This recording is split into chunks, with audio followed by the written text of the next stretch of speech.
Landesa was founded 50 years ago by a University of Washington law professor named Roy Prosterman. Our mission is to work with the rural poor and to help them find new opportunities using the tool of secure rights over their land. So our mission is always figuring out what it is that the rural poor need. Professor Prosterman, as well as our other co-founder, Tim Hanstedt, have observed, and we've observed through field work, that there are three characteristics that really define folks who are living in real poverty. They are rural, they're rural, they're poor, and they're landless.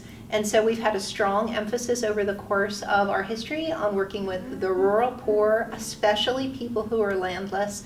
And then over the last 15 years or so, a really strong emphasis on working with rural women to help enable rural women to build better lives by leveraging the asset of their land. So we have operations today in 6 different countries. Here in the United States, we work in China, we work in Myanmar, we work at a couple of states in India, as well as Tanzania and Liberia, and we have some work going on in Zimbabwe as well. We always look for local partners with whom to work. So sometimes we'll partner with a local organization to help folks exercise livelihood options.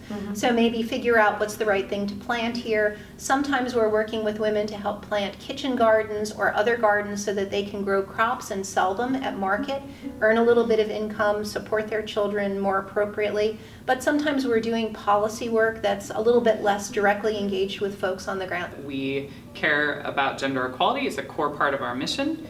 And we focus on making sure that all of our work reflects that, from the design of our programs all the way to how we conduct field visits. So thinking about how do women and men experience poverty differently, how do they use land differently, how do they access government services differently, and how do we make sure that women are empowered and included in the work that we do, and how do we engage men in promoting and furthering gender equality in our work.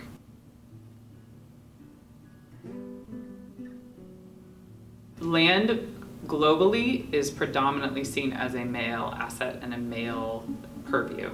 And so what that means is that women are excluded from decision making on land within their own household, often within the community. Village councils are often totally comprised of men or mostly comprised of men, and sometimes even when women are present on those councils, decisions on land are a separate thing and are made by men. So women are excluded from decision making about the most basic assets that a country holds, and women often are responsible for household food consumption. And so there's this tension between, are women allowed to govern these assets that feed themselves and their families and their countries, and who's doing the work on the ground to make sure that people get fed and that incomes get made.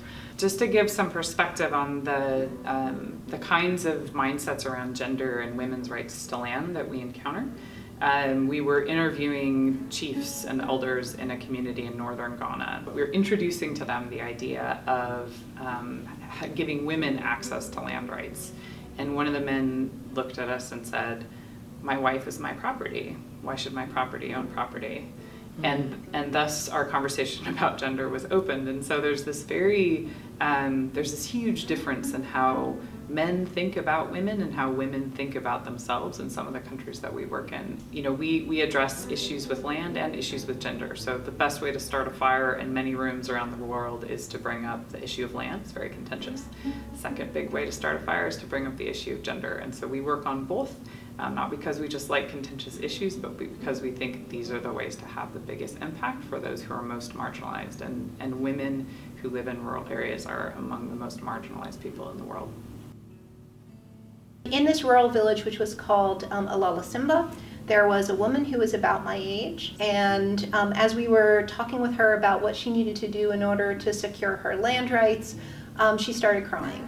I, as an outsider, couldn't quite understand why she was crying, and she explained through an interpreter that for her, having the opportunity to have secure rights to her land was not so much transformative for her. It was going to protect her from her brother-in-law who was trying to get her land, and that would have meant her losing her farm. But it was unbelievably transformative for her children. She knew, as a result of getting this security over her property, which was going to allow her to feed her children were going to be recognized as members of the community. They would not be thrown out. They would not have to move to the cities and live in slums.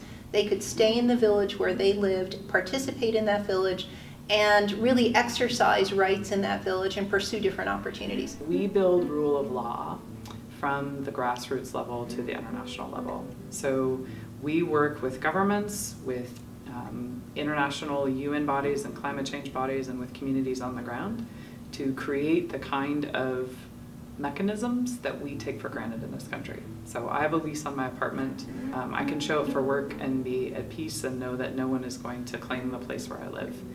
I have access to food. I have access to an income. Land is all of those things for the vast majority of the poor.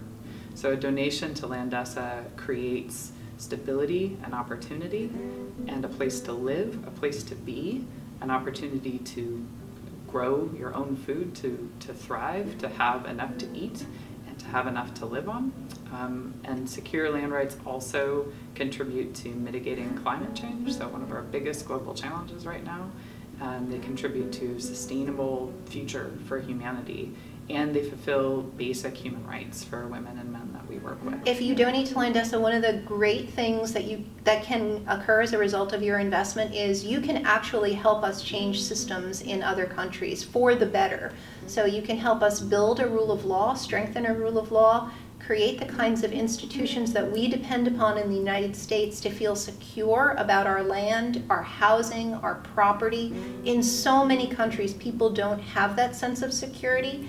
As a result, they can't do the sorts of things we take for granted every day.